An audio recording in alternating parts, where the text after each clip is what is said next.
না ভাই, আপনাকে ত্রাণ নিমো না। না খাইয়া মরে যাবো, তারপরে আপনাকে ত্রাণ নিমো না। কেন ভাই এত বড় কথা করছেন? আপনাকে বিপদ দেখা আমি 300 কিলোমিটার দূর থেকে আপনাকে ত্রাণ দিবে যাচ্ছি, আপনি করছেন ত্রাণ নিবেন না। ভাই শোনেন, আমার একটা 200টা গরুর একটা খামার ছিল।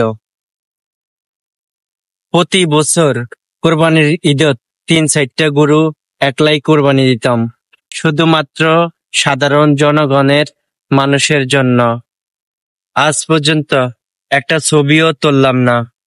আজকে আমি বিপদে পড়ছি, আমার গরুর খামারটা পানিতে ডুইবা গেছে।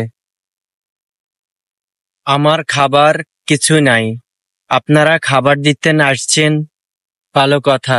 1 প্যাকেট দিয়ে 10 জন ছবি তোলেন, এর থেকে অপমানজনক কি হতে পারে?